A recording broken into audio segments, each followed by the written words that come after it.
How we doing, Dharmesh? Is this your first time in the studio? Yeah, bro, it's my first time, man. I literally said to you, I was like, wow, the setting's actually wicked, man. And that ties in nicely to obviously the result yesterday as well. So I still Hey. got the biggest smile on my face, man. Honestly, just, yeah, gassed. Do you think Honestly, that was gassed. the best performance of the season? Oh, yeah, 100%. 100%, bro. Best performance of the season. Funny enough, I think our second or third best performance funny enough, came against Liverpool, but I thought which obviously went together in the stuff. But unfortunately, we didn't get the result that game. But yeah, hands down, 100%. This is the best performance of the season from start to finish, from minute 1 to minute 90, 96 or whatever it was. We absolutely bullied them, dominated them in midfield, defense, attack as well. And we didn't really give them any sniff apart from a bit of lapse of concentration from the corner that they obviously scored from. But yeah, I thought we absolutely bullied them. And obviously people will say, oh, this is Liverpool's B or C team or whatever, and they've won the league and stuff. But I can't see like Arsenal getting a result against them. They didn't really do that. City didn't do that either. So and yeah, we managed to keep them quiet apart from one sort of chance they had from the corner. That's it.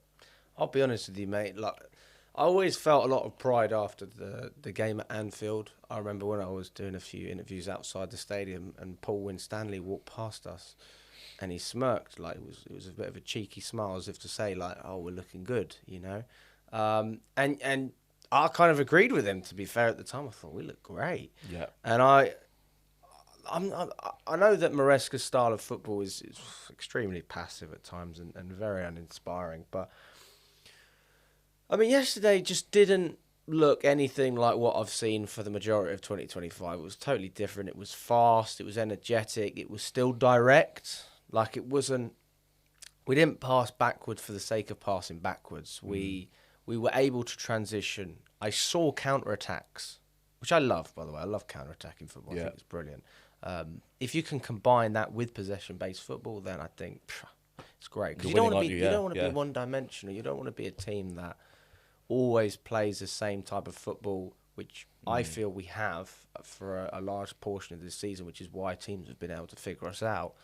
But I felt like yesterday we had that variety to our game, and we were able to offer something that, quite frankly, I've been searching for a number of months now, which is, first of all, a big result.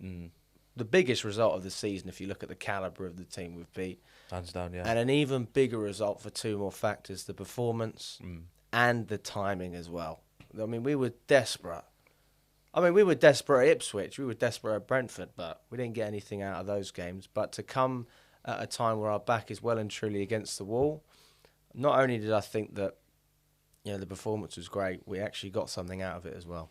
Oh yeah, no, but 100% agree with you, bro. Like I said, we played the best team in the league. They obviously won the league for a reason. They've no doubt been more consistent than us, better than us for most of the season. But when you beat a team top of the league, imagine what that does to the mentality in the team and the mentality in the manager as well. Which obviously, both of us have questioned at times. I'm sure a lot of fans have questioned the mentality of the manager, of some of the players as well. But yeah, 100% huge, man. And like it's funny because some of the results that we expected us to sort of get in that run, so say Fulham, Ipswich, who else we played in that run? It was with even Villa away at times. We thought they weren't at the best. We thought we'd easily roll them over. Brentford away as well.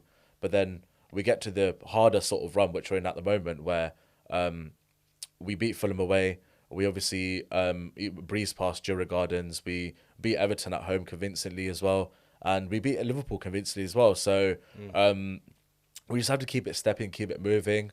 We've no doubt got more difficult games coming up. Obviously, we've got Newcastle away to come. We've got Forest away to come as well. Man United at home, which obviously is going to be a difficult game. We never do well against them. So, yeah, 100% is our biggest result of the season. And like I said, it's all about instilling that winning mentality back in our club, which we've been craving for, to be honest with you. So Yeah, I'm not. First of all, I'm not gonna kid myself and believe, because I still don't believe. I don't have that belief that we're going to get Champions League. This result Right. doesn't change that for me. I'm not going to lie to you. I think that Newcastle away is going to be a more challenging game. I think that Forest away is going to be a more challenging game. Just because, again, we know that Liverpool are the champions, but again, timing is so key, and the circumstances as well.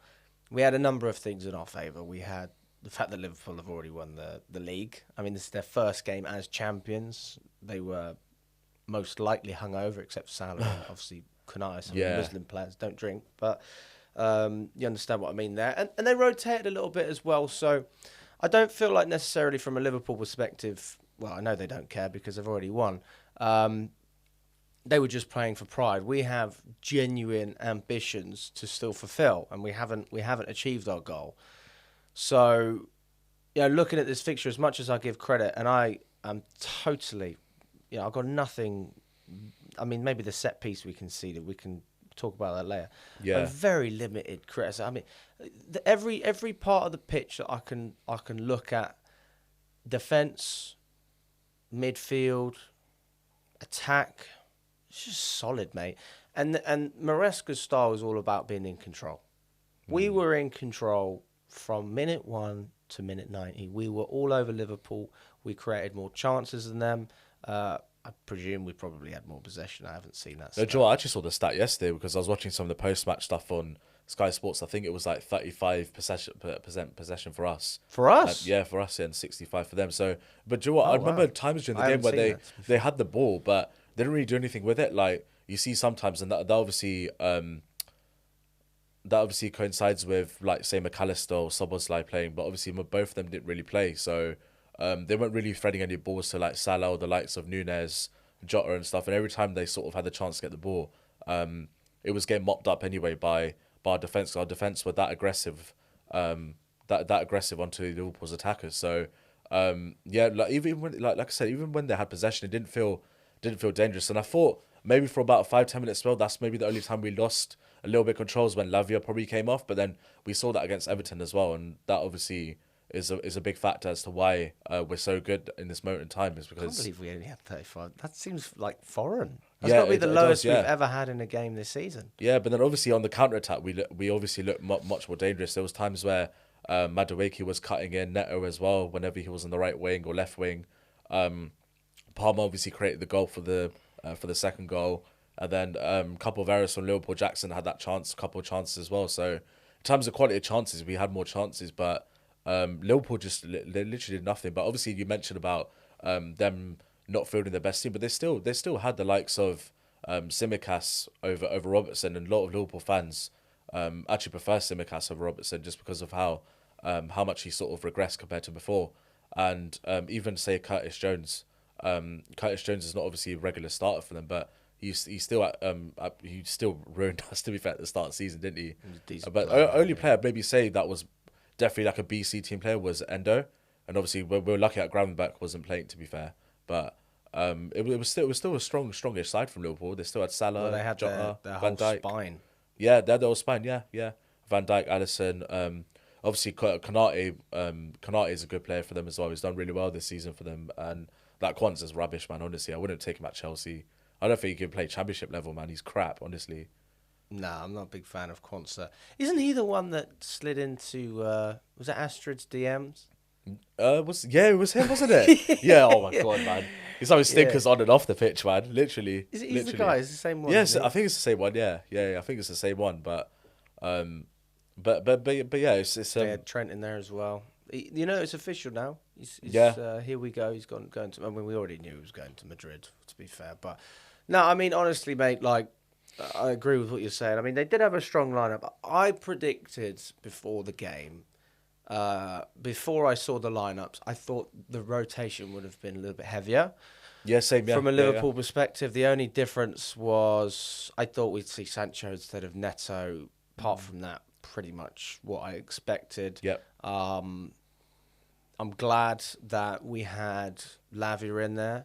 And that was another debate pre-match was, do we play Lavia and then have Caicedo inverting, or do we play James and have Caicedo and Enzo in the midfield together? So we opted for Caicedo inverting, which, by the way, I can't remember a game where it hasn't really worked. I think it's worked every time. Yes, yeah. We've always looked better. We've always looked more fluid, more controlled, and just sharper when we've had Lavia in there. Something about having him in the team. He seems to be our Rodri. He's like our Rodri. When Lavia's in the team, we look like a team. Yeah. And sometimes you don't always see what Lavia does. I think it's fairly obvious for those of you who are watching the game carefully. But he does those intricate turns. He operates in those tight spaces. And his ability to get the ball from the first phase to the second phase of the pitch is second to none. And not to criticise any other players who play in that position for us, because I think Caicedo also, when he's in the midfield, does a great job. Fernandes different attributes than Lavia, but he just has everything in his locker. And I can't remember if it was Gary Neville or Jamie Carragher speaking about Lavia. They were saying after the game that he is arguably our most important player when he's fit in terms of that midfield. Yeah. There's not really much you can say to dispute that based on the results we're having at the moment while he plays. Yeah, no, 100%, bro. Like, I remember in the past, like, whenever, say, Reece James got injured, when he was much more important to the system, we're like, oh, God, Reece James is injured. What are we going to do? Like, our season's basically in tatters because he's not there. But now, that player for us is Lavia. Just because, like you said, I mean, you're spot on with all of his attributes. I mean, like, if you're in the ground and stuff, he's quite a good talker as well in midfield. He's always, I don't know if you noticed the same as well, but he's always communicating around his own midfield partners, the defence as well. And he's always trying to communicate and bring the team forward. It's so cool under pressure as well. I don't know how he does that one little turn every time where he sort of jinks the left and then goes to the right. It's honestly, he's so good, man. And how old is he now? 20, I believe now? He's very young, mate. 20 or 21. Very young. Very young, but can he stay fit? That's the big question. Still that's not played a full 90, mate. They come off in the 75th. Yeah, minute, 75th minute. Yeah. Minute. I thought fair play, 75 minutes. That is good. It's solid. I was expecting it to be a little bit earlier than that. It's gradual, and we have to be careful what we do with him as well, because we don't want to overplay him and overrun him to the ground by the point where he gets injured again. Because obviously this is the most crucial time we need him now, is to help us get towards the Champions League now. So yeah, 100%, man. And I think he's got a bit of goal threat in him as well. Like we saw his Southampton days, how good he can be in front of goal as well. Obviously we don't really need him for that. But us when Tuchel was our manager, I don't know if you remember it. Yeah. That was it was a rainy day, that 2-0. one. I remember that one, man. Yeah. Were you there? No, I wasn't there. No. I was coming back from Lake District, funny enough, but I just remember the rain chucking. I was like, thank God I didn't go to that one. But he can bring us stuff going forward as well. Same with Caicedo, but obviously his main attributes will come in the sort of defensive area and stuff. And his some of his, like you said, some of his line breaking passing from defense to attack to midfield as well. It really helps the team. And I think I can't remember who mentioned it on Sky Sports yesterday. I think either Gary Neville or Jamie Redknapp or Sturridge, one of them, was saying it's helped Enzo Fernandez as well. I don't know if you feel the same or not, but having Lavia in there? Having Lavia in there, it's sort of improved Enzo Fernandez even more. I guess it gives him the freedom to just go further up the pitch, because if it's just him and Caicedo, he has to do a little bit more defensively. I mean, in fairness, whoever comes in on the right is going to be inverting anyway. So I guess the argument is their job is the same. But Reece James is clearly not capable of doing what Lavia does. Gusto is not capable of doing it. Achipong's a great young player. There's levels to this game, and you can have your performances in the Conference League. You can thrive in different ways against different opponents. But I know when I see Lavia in that starting 11, whether I'm playing Djurgården on an AstroTurf pitch in Sweden, or if I'm playing at Liverpool at home, or in Anfield, to be quite frank, wherever it is, any team that I play and I got Lavia in there, I go full of confidence that we will dominate that midfield in the sense of just winning those duels, not making silly mistakes, challenging for balls. Like, speaking of duels as well, mate, Caicedo, I was speaking with Nina about this after, how that guy challenges for every single ball. I've never seen a player so small get up so high. And to be fair, the last player that I can remember off the top of my head that did that was Kante. Kante was good at that as well, mate. And I'm looking at long balls going up. Van Dijk's trying to get on the end of it, and Caicedo's winning those headers. I'm thinking, Jesus Christ. And he got nominated yesterday. Was it Player of the Year? Yeah, Player of the Year, yeah. Fully deserved. Yep, I know 100%. that there was a debate between Cucurella as well. I think they were probably the two main ones. Yeah, two main It was ones. between Cucurella and Caicedo. I think Palmer and Enzo had little, very small shouts to be it as well, but obviously it was always going to be for me either Cucurella or Caicedo. But Yeah, I guess with Enzo, he had a slow start and he's grown into the season, whereas Palmer had a great start and sort of slowed down. Whereas you can see the consistency from day dot with Cucurella and Caicedo kind of riding on the form from last year, because I know that they both, well, Cucurella especially when he first come in, I mean, that was a bit of a tough time. do you remember the boost he got last year at Wimbledon at home? Yeah. Last year when obviously he was rumoured to Man United and stuff. Even when Lee Parker was obviously announcing the teams and stuff, when he was like Mark Cucurella, like people were actually booing him, and every time he got the ball as well, they were booing him, and like his transformation's just been it's been unreal. I mean, there's no denying that he was very poor in his first year, but Yeah, kind of brings you back to just looking at players on a human level and just appreciate. First of all, people need to settle, and also, if you don't have a stable environment, which we certainly weren't under the first year or so with Bowley and Clearlake, I mean, it's never going to be easy to transition for a player. But yeah, he grew into the season last year as well, and I just think he's kept getting better and better. I saw a huge progression last year, and I think that we've seen just that step up from both players. I'm not going to sit here and say world class, because I think to be world class you have to do it over a number of years at the highest level. But if they continue to play at this level next season, I think world class is probably a fair conversation for both of them. But I've got no issues with Caicedo winning Player of the Year. I think that absolutely deserved. I mean, I feel exactly the same. I said on multiple streams, multiple podcasts, and obviously the fan cam I did last week as well for Everton. I was like, Caicedo 100% deserves Player of the Season. Just even like for the penalty, bro. Like it's literally the 95th minute, bro. Yes. Literally, like how is he chasing that? How is he getting a touch that ball before Kwanzaa? Because obviously it was a good little phase of play from Sancho and Cucurella. That 1-2 was good. Then obviously we lose the ball in the corner. Then because even the ball from someone's side wasn't that bad. Like back to obviously back to the goalkeeper defense. But Caicedo is that mad. He's like a little rat in midfield. Basically, he's just so quick. You don't see him. We're like flipping hell. Like how has he got there in that late in the game as well? Just honestly, just unreal. Like some of his tackles, interceptions. He gets the Matthew Harding low up as well. That in terms of like trying to get the fans to sing as well every time. A couple of times, sort of giving the waves and everything. Yeah, which obviously we like. And I actually made a bold call like last season where I was having a discussion with a few other Chelsea fans. I was like, they were like, who should be captain if obviously Reece James is not? And I say Caicedo. I say Caicedo should be our club captain, man. Not Uncle Genuinely. Tossin. No, hell no. No way. No way. Caicedo for captain. I honestly think he's the best sort of captain.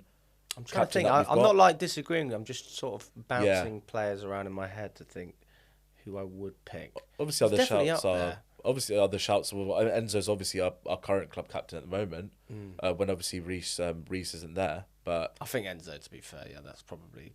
I can see he wears his heart on his sleeve. So no problem with Enzo. To be fair, I don't think you can make James a captain because he's not available. He's not. How can you make someone captain on a regular basis that's not available for the team? Ability wise, can't question it. Mentality wise, can't question it. But availability is the best ability for me. Fernandes, like even if he hasn't performed every single game this season, he's grown into it. He's always been available. Always been available. Always been there. Always been an option. He was an option in Conference League at times when his form dipped. I remember he was playing out in Panathinaikos. Yeah, and he scored that game, right? He did score that game. I honestly can't remember off the top of my head. We played so many conference. Well, down there was Copenhagen, wasn't it? He scored the first or second goal, wasn't it? It was either one of them two, or it was both of them. I don't actually. Oh God, I can't remember. We played so many games this season, bro. It's like if you forget as well. I can't remember. Honestly, I can't remember off the top of my head. Let us know in the comments. Yeah, let us know, guys. Anyway, I'm sorry, I've lost my track of thought. What was I saying? We're talking about Caicedo, Enzo. Oh yeah, captaincy. So, with Enzo, like when I look at his performances, how he's grown into this team, the one thing that we all thought he couldn't do or one of the main things we thought he couldn't do, he's proved to us that's actually where he thrives. Which is going up the top end of the pitch, getting in positions to create and score, and getting on the end of opportunities, making runs into the box, whether that be heading it in against Leicester like we saw. We thought, okay, well, it's Leicester. Continuing that vein of form, and then a great counter-attack, getting the ball up the pitch. I think Lavia was involved in that. We had a great cross from Neto.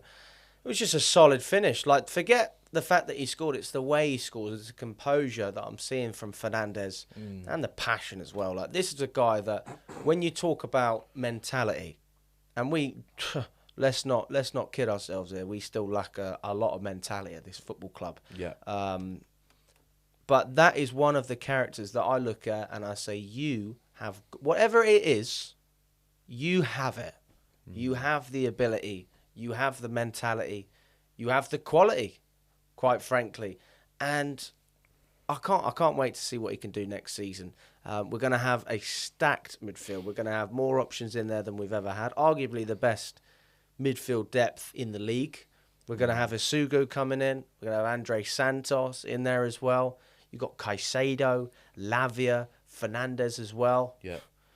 If you want to add a bit of extra pointless depth, maybe you can put Dewsbury Hall in the conversation. Still counts, to be fair. Like, depth is depth, isn't it? I mean, he's obviously a utility player for us in a way where we can use him in some of these, like, say, Carabao Cup, FA Cup, Conference League. Well, obviously, we shouldn't be finishing the Conference League next season, but say if we're in a situation where we're playing a lesser team in Europe, then we could use these kind of players to grow and use that to build their sort of experience, like we've done with Akiapom, Tariq George as well.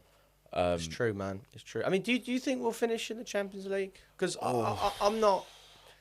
If we beat Newcastle, I generally believe we'll do it. But if we don't beat Newcastle, I think, like, we are now back in control of our own destiny, which for me is all I want, because we had it on a plate, mate, weeks ago. Yeah, we did, yeah. Months ago as well. Months ago. If we're talking weeks or months ago, yeah. No, we did. And now we're back in a position where, quite frankly, I can't believe how many teams are fumbling. I can't believe Newcastle dropped points. I can't believe Forest potentially could drop out of that race. I thought they'd probably be in there amongst all the other teams, whether that was us or someone else. We have a better goal difference than Forest as well. They play tonight, I believe, as well, don't they? Who are they playing? They play Crystal Palace away, I think. You know what, mate? Yeah. I think there's a good chance they drop points in that game as well. Palace will be obviously on a high as well from very well from reaching Wembley and stuff. So, they've obviously hit a dip in form. They've not won in. They've got 1 win in 7, I think, or 1 win in 6. Nottingham Forest, if I'm not mistaken. Yeah. So they're going through a bit of a rough patch that we did. But back to your question about will we make Champions League, I still say we've left it a bit too late.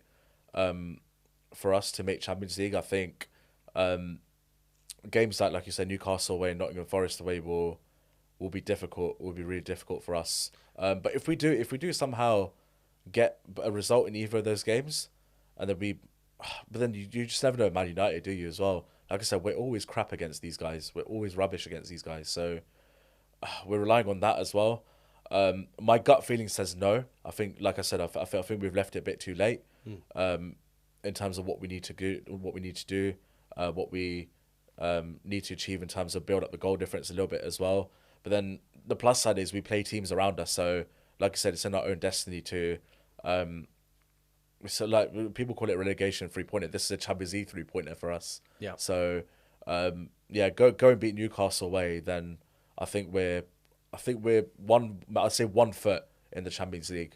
Or maybe half a foot in the Champions League, because then obviously we still got United away, United at home to play New Forest away. So yeah, it's really difficult. But then like with this Chelsea team, we don't know what's going to happen, because like I said, the games we don't expect to win, we win, and the games we expect to win, we don't. So like the fascinating thing is as well about yesterday. Obviously, I didn't actually know the possession until you told me, and then I just checked again. 35%.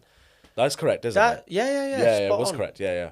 But that tells me, because I was just talking at the beginning of the video about how I liked the way we were counter-attacking, how that was effective, how it was direct. It was good to watch, mate. It was fun. It was fun. And like, I don't want to spin this into a negative, but that's not Maresca's style. That's not what he's tried to implement. So, I mean, based on what I've heard from a few Leicester fans as well, apparently he changed his style of play towards the end of the season as well with them. Interesting. Just to get them over the line, because they did drop a lot of points, just like we have, sort of towards the end of the season. If we can see a manager that is willing to adapt for the last few games, and so be it, counter-attack. Do I give a fuck if we counter-attack and beat Newcastle? No. Do I care if we have 35% possession, if we're able to beat league champions Liverpool, to catapult this team and give them some genuine confidence that we can beat top teams in this league? No. Like, just because you don't dominate possession doesn't mean you can't dominate. Yeah. Mourinho said it himself. He said, yeah, they can take the ball. I'll take the 3 points. Yeah. That's what I want. And like I will give the utmost credit to the manager because of the way he set us up yesterday. He deserves credit for that. That doesn't take away from some of the horrendous decisions that have been made this season, because I think some of the decisions have been borderline criminal. And under a different ownership, this manager would be gone. That's the way I've seen it. I think that the goalkeeping situation, the manager is a culprit. I struggle to see many players that have significantly improved. There are a few, Madueke, Fernandez, two standout players, Cucurella as well, Caicedo. But I wanted to see a little bit more from players like Palmer, players like Jackson. What are we doing inverting our right backs if it doesn't work? So these are all still question marks that I have. And I can't sit here and say that one win against Liverpool is going to change it. But if you said to me that we are not just going to beat Newcastle and get over the line against United and Forest as well, we're also going to adapt and change the way that we play and approach the games in order to get the results, I'm happy, man. And I believe that is an amazing testament to just be. You're in a relationship. Are you in a relationship? Yeah. All right. You have some ups and downs. Sometimes you get flowers. If the flowers don't work, you get chocolate. If the chocolate doesn't work, you take her out to cinema, whatever it is. If you do the same thing every time, the spark's going to go. All right? It's going to go. And that's it's the same in life as it is in football. If you do the same thing every week, it just won't work.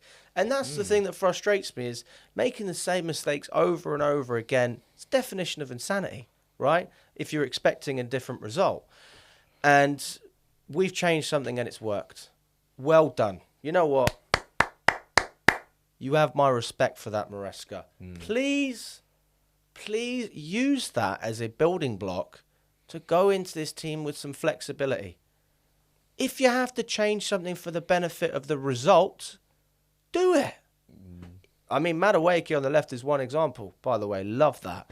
And I saw a comment on Twitter speaking about it, saying that when he's on the left, it forces him to be less selfish because he's not able to cut inside on his strong foot.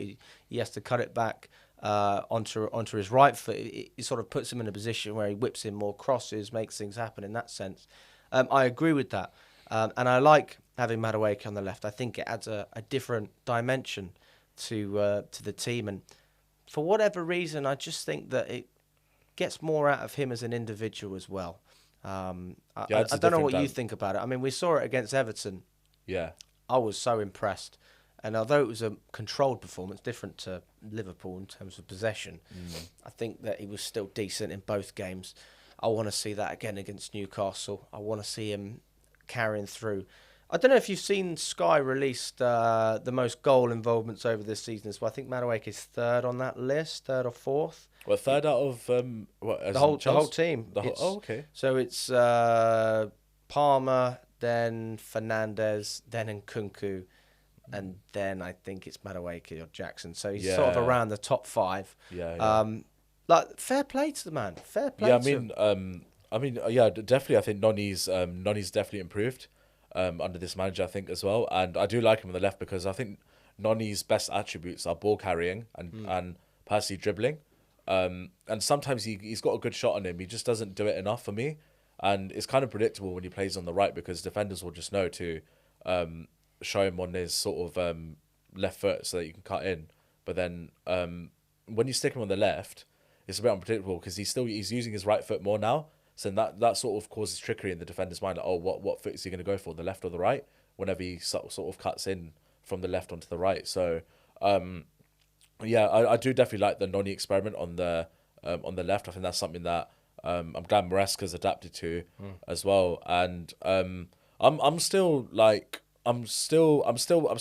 content and happy with what Maresca's doing with us this season. Obviously, So you're Maresca in. yeah, I still am, to be fair. I think just because of the start of the season that we've had, obviously I'm not forgetting the dreadful second half of the season that we've had, and there's still major improvements that he needs to make. Like, don't get me wrong, like he's definitely not perfect at all, and this is only his second managerial job as well, and obviously that's honestly on the sporting directors for hiring such an inexperienced manager, but at the same time we know that what he's capable of getting results for us in big games like we've seen this season.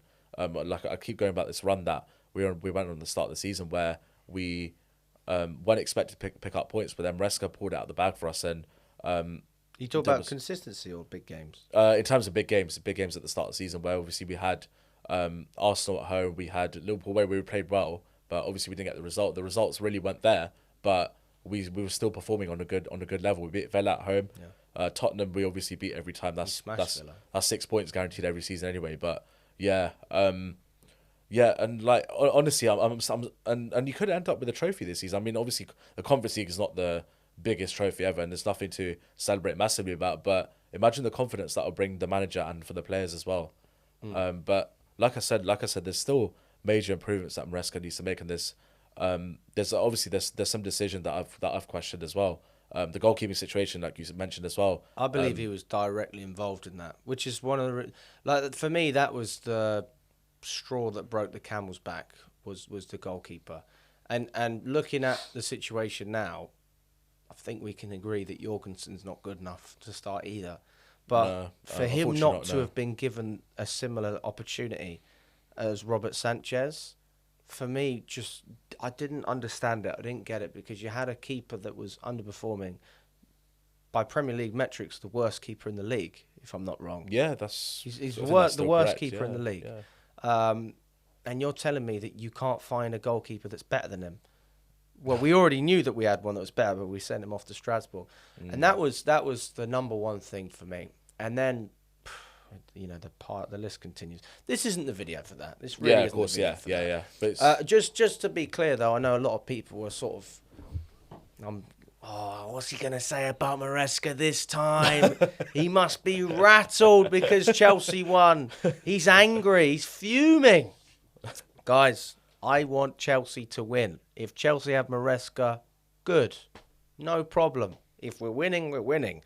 But the problem is, for me, is when we're good, and when we're shit, we are shit. This reminds me so much of Sarri, man. I don't know if you get the same vibes. I think... this is literally Maurizio Sarri 2.0 in a way, where we were really good under him, but then we were really, really bad. Like, remember Bournemouth away? City beat away. Us 4-0, mate. 4-0, City away, was it 6-0? We lost as well. Yeah. I still remember Arsenal away that season as well. I think it was 3-1 or 3-0. 2-0. Was it 2-0? Oh, Koscielny scored, I think, or something, wasn't it? We were lacking motivation. Yeah, that interview, I mean, well, we're not lacking motivation at the moment, that's for sure. There was stinkers under Sarri. There was stinkers under Maresca, but then there was brilliant games under Sarri and brilliant under Maresca. So do you know why I trusted Sarri though? And because I did like Sarri, I was very much on that side. It's because I saw what he did at Napoli.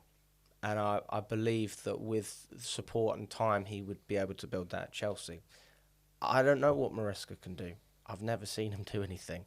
Yeah, there's the proof's obviously not there for him. And the only sort of proof that we've got is that he won the championship at Leicester. But then that's obviously a bigger level down in terms of the Prem and the championship. But then the plus side I'd say is like if he can get us a trophy and he can get us Champions League football in his first ever Premier League job in his first ever season, then what's going to come in the future if that's his level at the moment? I do think it's that makes sense. A good achievement. No, I agree with you. Like, I do think it's a good achievement for him to get Champions League and Conference League, and I don't think he deserves to be sacked if that's the case. I'm not sitting here Yeah, of advocating course. for the sacking of Maresca if he achieves the bare minimum at Chelsea, because that is the bare minimum. Yeah. The bare minimum last season was European football. We did that. The bare minimum this season is to progress on from that and then achieve the highest level of European football and win the easiest trophy that you can win, which is the Conference League. I think it's easier to win the Conference League than, you know, Carabao Cup or it's the FA easier. Cup. Yeah, Yeah, it's 100%. got Yeah. less weight. I mean, it's got more weight in the sense that it's a European competition. It's a great building block for bringing young players into the fold. We've seen George, we've seen Achimpong, many young players. Even Weka started 1 or 2 games Yeah, he in did that as well. competition. And I'm all for that. I'm all for it. And actually, as a match going fan as well, I know I've missed a few of them, but the games I have been to, probably better atmospheres than a lot of the Champions League games, to be quite frank. Because for them, it's like the biggest game of their lives playing against Chelsea. So Yeah. it's Like Legia Warsaw. Remember Legia Warsaw? yeah. Yeah, It was, their it was fans fantastic, were mate. unreal, honestly. Even do you remember was it Ghent at the start of the season as well with all the torches and the flashlights? Remember that? Yes. Yeah, that was You know what? brilliant. The reason they had the torch though apparently was for a fan that passed away or something like that. Oh, was it? So we Oh were. wow. I can't. We thought they were taking the mickey out of us by waving the lights. So when we scored, we started. Yeah, we waving. started doing that. Yeah. But apparently it was for a fan who passed away or something like that. Wow. Oh god. Yeah, obviously Yeah. we didn't know. So Yeah. No, It's definitely. hard to. Yeah, we look back and think whatever you want to think. Mate, we've got to talk about Cole Palmer as well, though. I mean, he did an interview after the game talking about social media trolls and how he doesn't want to listen to people on the internet. You know, obviously he's disappointed if he can't help the team, and he's having a bit of a low. But yesterday was a top performance, and you could see the confidence in the player to not just deliver in terms of performance, but I mean that took me back to last season in terms of how dominant he was, because I think that I am in agreement with fans that Palmer has been poor in 2025. Poor.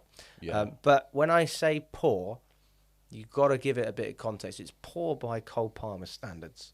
And there's If you're his standards if are this all at was top, like, let's just say Madueke, for example, Oh. I probably think, yeah, he's doing all right. He's, Yeah. you know, about what I would expect. But Cole Palmer is not Madueke. He's not Neto. He's not Sancho.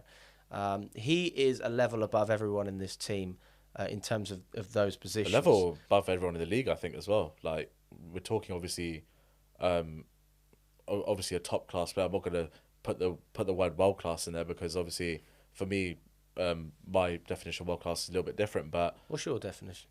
I think consistency. Like for example, a player like Eden Hazard, De Bruyne, Mo Salah, all world class players just because of how many years they've been doing it for, and that consistency. Because a player could have 1 or 2 good seasons, but then tail off. But if you're doing it on a consistent basis, and performing, then yeah, that's where class put the name world class. But yeah, like you said, that we saw the old Cole Palmer from the start of the season and even last season where he was getting the ball, he was driving at the Liverpool midfield and defence more. And then did you see the turn he did for the first goal as well? Like the way he spun around Curtis Jones, like because he sort of acted to go that way, but then he literally turned around and went this way. Like that's just literally world class move. And I thought, like, wow, we're getting shades of the Cole Palmer back now. Where I know it's obviously one game where he's performed. Obviously, that's on him now to keep it consistent for the last 3 or 4 games for us. But yeah, like even for the second goal, like people underestimate his I think his work ethic as well. Helping out the midfield as well, going down the wing as well for the second goal. I mean, he outdid was it Simicast? I think it was on that side, wasn't it? Must have been Simicast. That was on the left. So yeah, that's when for the second goal. Yeah. Oh no, I'm talking about when. Do you remember when he hit the post? Yeah, I mean, yeah. Do you think he was shooting, or do you think he was trying to pass? Well, I think he was 100% shooting. Do you think Alisson got a hand to that, by the way? Because I keep watching the replay back. I don't know if Alisson actually saved it. As I said to my mate, I was like, I swear Alisson got a hand to that because I feel like if Alisson touched it, it would have probably gone. Because I thought it was going anyway, but then with Alisson, if he got a little fingertip to it, I thought it diverted it onto the post. Because that's what. Well, because he was passing it with the side of his foot anyway. Yeah. So it would have been spinning the other way, or naturally moving in that direction. I think if Alisson touched it, probably would have pushed it over the Maybe, line yeah. or closer. But I mean, that's what I'm saying. Like, just moments like that, I was looking around the people beside me and thinking to myself, Wow. Like, what a player. yeah. What a player. And by the way, I have never ever, like, one of my favourite chants, mate. Palmer again, ole, Ole, ole. ole. Palmer again, ole, ole. Mate, I have never seen, mate, that's such a good chant. Sheffield away last season, that's when we made that chant. I'll never forget it. Yeah. And do you know what it is? When you've got a player that you know can carry your team on his shoulders, like he has for arguably 2 years now, that is a feeling. We've not had that since Hazard. Hazard No, was we the haven't, last no, player that no. we had that feeling. I know Palmer's not like Hazard, different type of player. But you know what Palmer does have is the ability to get consistent GA. Even when he's not, yeah. Even when he's not playing as well. I mean, Hazard was a skillful player. He was a runner. He drove at players. He'd win matches on his own. But GA wasn't actually a strong point. No, he wasn't, If you no. look at his record, he'd get, I think in his best seasons, 15 and 15. So 30 GA, exceptional. If I'm not wrong, though, last year Palmer got over 40. Yeah. Now, by no stretch am I saying Palmer's better than Hazard. He just has different things to offer the team. If you give this player the freedom to actually operate, then we are looking at a potentially, I said this last season. I mean, this is a guy who should be in the Ballon d'Or conversation, top 10 at least. I'm not saying he's going to win it. Did he get top 10 last time or no? Palmer. No, he wouldn't have got top 10. But he would have been, he should have been in there. Well, I don't know what number Palmer was. Those stats, that season, the way we were playing, the inexperience and instability of Chelsea at that time, to operate at that level as a young player, that was a world-class season, no doubt in my mind. It doesn't make him a world-class player because you've got to do it again. Yeah, world-class and again. season. But it was Yeah, I a get what you mean, world-class yeah, season. yeah. And he's not a one-season wonder either. The way he creates for other players is, exceptional. But that, for me, again, is something that I don't really understand with Maresca. Why are you asking him to be the creator if you don't necessarily have a striker who's going to finish all those chances? And that is something, what I loved about yesterday is I felt like Palmer was operating with a freedom and given the license to get into different positions to cause problem. If you don't have a match winner, let fucking Palmer be the match winner. Like, there's not many of them in world football anyway, and we've got one on our fingertips. Allow the guy to make things happen, even if it's not necessarily the way you want us to play, and he loses the ball a couple of times, or maybe is a little bit more selfish, whatever it is you want to call it. You give Palmer the license to go up and win games, and you've seen he wins you games. And that penalty at the end, by the way, to end his drought, I was saying it.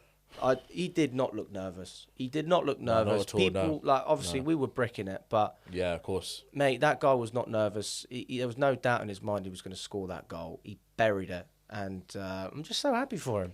No, 100%. It's like I said, it's good to see him come back to sort of his own sort of form again.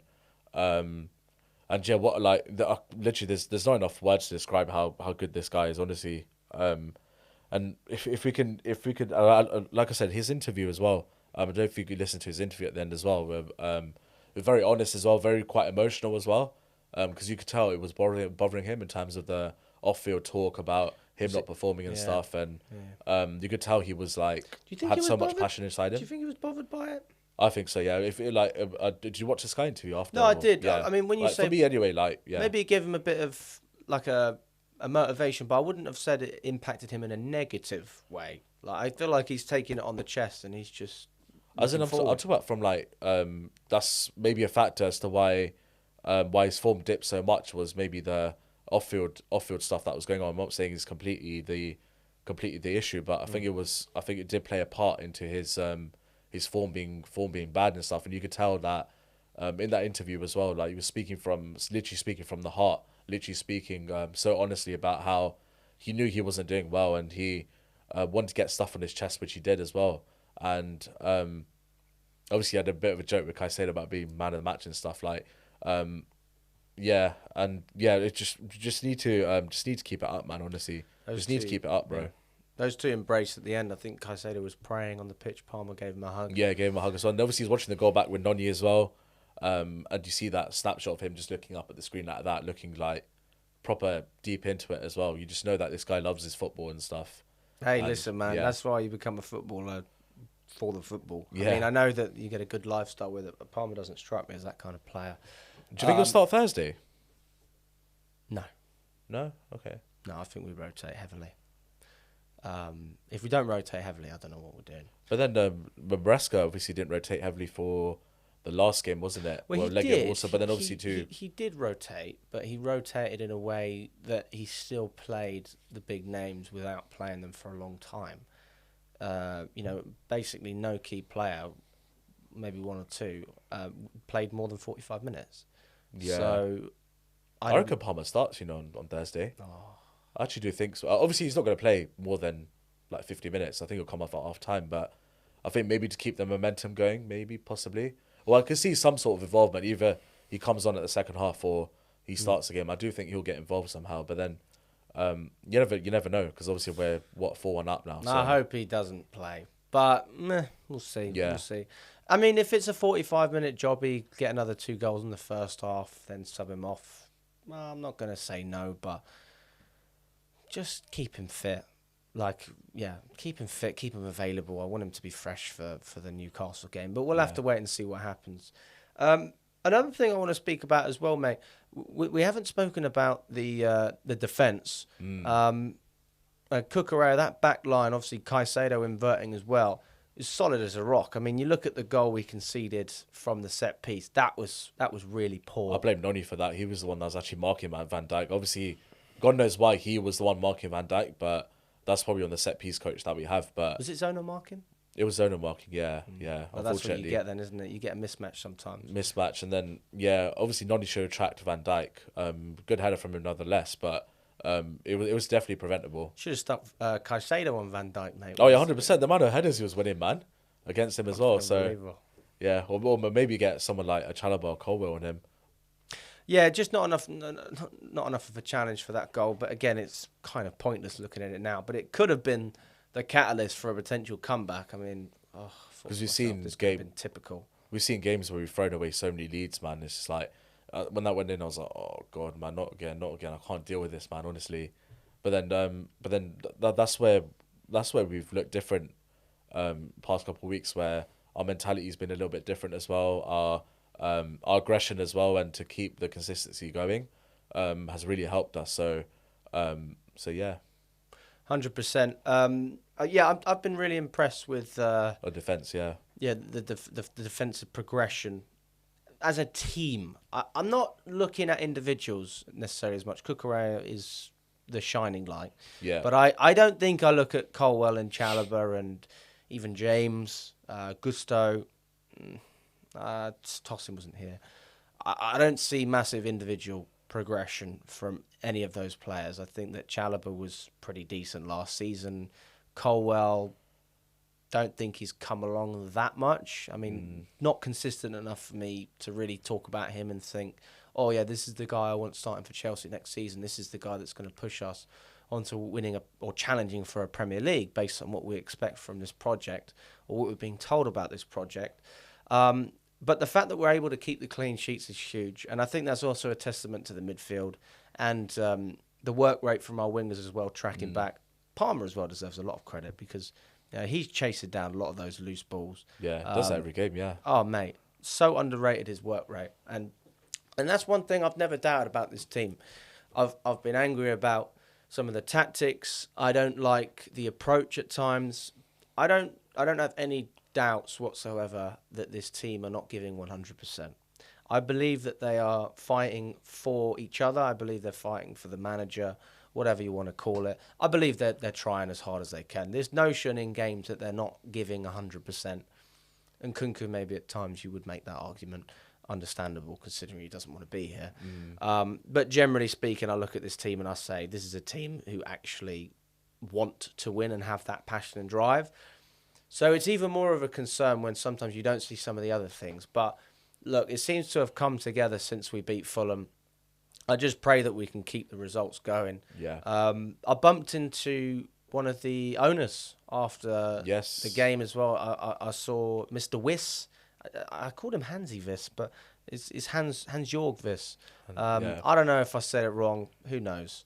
Let me know if I did say it wrong. The fan cam is up as well, so you can check that out. And it was I tried to speak to Egbali a couple of weeks ago. He walked past, he ignored us. It's his right. He doesn't have to speak to us, but it's nice to know what the owner's thinking. Yep. I got a lot of criticism for not running up to him and shouting at him and all this stuff. I thought to myself, maybe I did do something wrong. The more people I speak to, though, the more people say. Realistically, guys, is Alex gonna bring his microphone, like smack him on the head or something, or like say, "Hey, Barley, what?"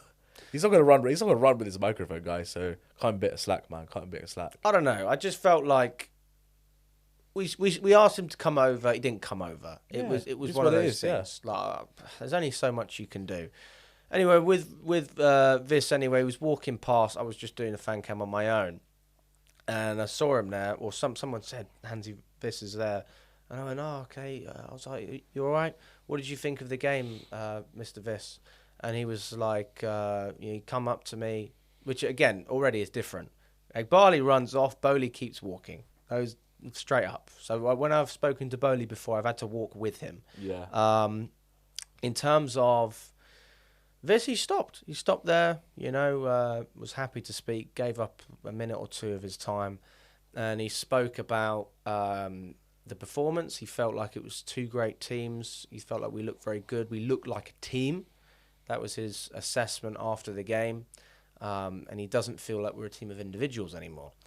He also spoke about the dressing room and the atmosphere after the game and how all the players were congratulating each other and smiling. And he said that Maresca gave a motivational speech after the game as well. And he's brought a real togetherness in the squad, which is obviously good to see if it's true. I'm not going to presume he's lying. I presume he is telling the truth. Because also, when I asked him about the stadium, which is a real concern from many, many fans, match-going fans, and also people who don't necessarily go to every game but might want to go to a Chelsea game, because it's hard to get access to a stadium when you've got 20,000 less seats than Tottenham, Arsenal, Liverpool, all those other teams. So the stadium is really important for a number of reasons. And this was very much... He likes Earls Court. He likes the idea of Earls Court. He said that would be the best option. But right now we're making no leeway because nobody is driving that project forward. And that is, well, it's concerning, but it's very interesting as well, because what he's essentially saying is, the idea of Earls Court is great. Just like the idea of Osimhen is great. Yeah. Nobody's signing Osimhen. Nobody's doing anything about the stadium. And we hear about Jason Gannon, sort of being one of the front runners with regards to the stadium. This is something that is so important, especially financially to the club. I would expect more than Jason Gannon to be the front runner to lead this project forward. This is Bowley. This is Clearlake. This is Blueco as a whole. This is something they need to drive forward, because the financials... These are huge numbers. I mean, when you look at an extra 20,000 ticket sales, how are you not licking your lips as an American investor thinking we're going to make a lot more money? And I believe that I already know the reason why. This obviously didn't say it, but I believe his consortium are absolutely committed to going to Wells Court. I don't think the same with Clearlake. I believe that Clearlake have no intention of relocating or doing anything while they're involved with the club. And the simple reason for that is they are private equity, and their priority is cash flow and free operating cash flow. And the only way that you can prove free operating cash flow in football is generally buying players and selling them for a profit, which is, we already see that. Yeah. But on top of that, if you have a stadium that you need to finance and you take out debt, you will then have to pay off that interest over 20, 30 years, like Tottenham. And then after 20 or 30 years, you'll be in a great position. And that's the issue, is that private equity dives into a club. Well, how long do they usually stay in these assets? Not longer than 10 years. No. So by 2033, I expect Clearlake to look to sell, unless they sell beforehand. Bowley's spoken about a potential, divide there with the stadium. And if they are paying off a stadium, that affects free operating cash flow. Yeah. And for that reason, I don't think that a stadium is going to happen while Clearlake are at Chelsea. And I don't think they care, which is why nothing's happening. I believe it's solely something that the Bowley, Mark Walter, Wyss, and Jonathan Goldstein side are interested in, not the majority shareholders. Yeah, which unfortunately won't. Like you said, I don't think it will happen if no one's really, no one from Clear Lake's side really driving it. And I'll keep going back to the point where we had Battersea as an option back on the road, and I think that was the best time for us to move. I think Earls Court's better than Battersea, though. Yeah, in terms of location-wise, I think now it's better. But if there was a time to move, it should have been then. But now we've got this great opportunity now to move to Earls Court. I think we should do it because it's the same. It's exactly the same match day experience. Like no fan going to the game is going to change their routes to go to the game. If anything, it'll be closer to Earls Court when at the station. Mate, because we had problems with the district line yesterday. Yeah. There was no district line trains, so I had to persuade my girlfriend to drive.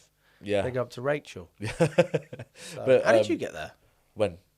Oh, were you at the game yesterday? Well, yeah, I was at the game yesterday. Yeah, I drove. Oh, you drove as well? Parked on Star Road, Norman Road, around there. I haven't got a clue. Yeah, but basically the other side of the bridge, about 20-minute walk. So, but yeah, like I said, the match day experience won't change for anyone. You can still go to your local booze or whatever around.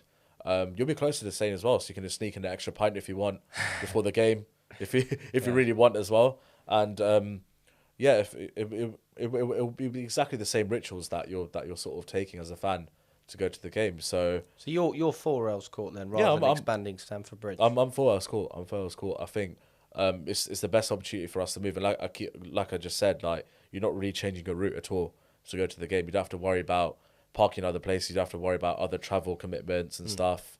Like for yourself, like obviously you live in like Reading, don't you? So yeah. Your travel will be exactly the same. If anything, it will save you maybe 10 15 minutes. Yeah, exactly. Yeah. No, I mean, from that perspective, it makes it a lot easier.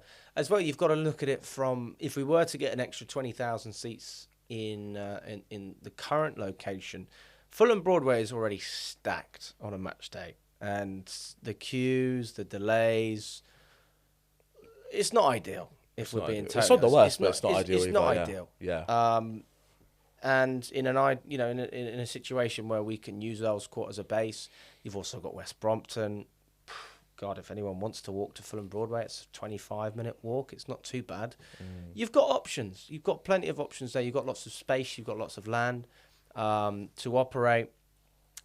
The only thing that I would miss if we went to Earls Court is they would definitely find a way to build a private exit and entrance, so I'd never be able to see people walking past like I do now. Yeah, the fan cams as well. I know. The fan cams off. Yeah, that's actually, do you know what? That's probably the only thing you just change is where you do your fan cams now. That's it, dude. That would be, well, it wouldn't be that bad because I just interview fans anyway. But yeah, it's quite cool just sometimes bumping into the owner and being like, "Oh, you're right." Yeah, well, at least the nice one. Let's just put it like the nice one. Yeah, exactly. But yeah, I don't think it will personally happen in the next sort of 10 years or so. We're probably going to be having this conversation. We'll be sat here 10 years' time talking about the same thing again. So yeah, I personally don't think it will happen. And there's the stuff with the pitch owners as well, isn't it? CPO, I don't think the CPO will bend. I don't think they'll fold. But again, I say to anyone who wants to remain or leave, me personally, I choose Earls Court. I believe that's better for the club long term. I believe it's better for match-going fans as well. The only reason you want to stay at Stamford Bridge is emotional. There's no logical reason to do it. It's all emotional. Emotion, yeah. And unfortunately, you've got to try and look past that, as far as I'm concerned. Like we've seen, obviously, West Ham left Upton Park, didn't they? Well, I mean, to be fair, West Ham, fucking hell, they got a bad deal, mate. That is a rubbish stadium. Yeah. I mean, the fact that we're able to build it ourselves, hopefully you can provide a decent match day experience. Tottenham, good example of that. Yeah. You may have a big stadium, but you're still pretty close to the pitch. Even the Emirates, it's not bad. The West Ham is just the worst. Yeah, it's horrible. It's horrible. It's probably the worst. A pair of binoculars, mate, for that. Yeah, literally, if you're sat right at the front, you're not actually at the front because you've got the whole Olympic racing thing there as well. But in terms of what I meant with West Ham is, in terms of the capacity of the stadium, the actual match day experience as a West Ham fan, for example. If you're you obviously got Stratford nearby as well, you can go do your shopping before, you can munch or whatever. There's a lot to do around there in terms of pre-match stuff, and like I said, capacity wise, they obviously want to fill more fans inside the stadium. They still have empty seats anyway, but yeah, that's West Ham for you. Hey, listen, let us know what you think, Stamford Bridge or Earls Court, and your reasoning as well. Yeah. Um, Just on the defense as well. Like Yeah, I yeah, didn't go get to for mention the defense before, but yeah, I think they've massively improved past couple of games. Especially I think especially Chalobah and Colwell, they've been exceptional past it's nice that we can past just couple keep of games. the partnership as well. Lewis said that, and Yeah. I do agree with him there. Yeah, exactly, and we've seen successful teams keep like a solid base as a partnership, and I think we should continue with this Chalobah and Colwell till the end of the season. And Really. Caicedo inverting? Yeah, Caicedo inverting. He's the best. He's better than Reece James in that position. He's better than Gusta in that position. And if it works for us, we keep it. Why change it? So, If it's not broke, don't fix it. yeah, literally, unless That's the famous saying, isn't it? yeah, that is no 100%. But they've aerially they look more comfortable. The passing at the backs looked more sharper as well. Colwell's passing's definitely improved. I don't know about you, but his short passing's improved a lot as well. Compared to other weeks where he's sort of overthinking or overhitting some passes. Chalobah's more alert now. He's stuffing out danger even more.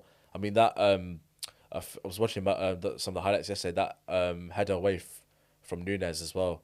I think it was, who crossed it in the box? I think it was either Elliott or Jones on the right hand side. And I think Chalobah made like a last ditch header and took it away from him. I mean, like we wouldn't have seen that maybe a couple of weeks ago. That would have gone straight in. It's true. It's true. And we've seen obviously the horrible side of where we conceded the Ipswich goal, where both of them were just clueless, basically. Hey, listen, we've got to try and keep our clean sheets. And we've got to score as well. We've got to go and not just pull out a draw. We've got to pull out a big result against Newcastle, United and Forest. Can we do it, though? That is the magic question. Let us know if you think we can. Me, personally, I think Newcastle's a defining one. If we can beat Newcastle, I will believe. Until then... Half a foot, as I said. Half a foot into the Champions League, I think, yeah.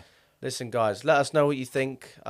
Check out Dharmesh as well. I'll leave, I don't know, what do you want, Instagram or? Yeah, Instagram, Twitter, check out Dharmesh. I'll leave it in the... the description as well. Big up to you, buddy. Thanks so much for coming on, mate. No, big up. Thanks for having me on, guys. I hope you enjoyed the show as well. And yeah, guys, let's just knuckle down now, get Champions League football, get the Conference League sorted. Then we can all go out on a party, man. That's there it. You go. Season. That's it. All right.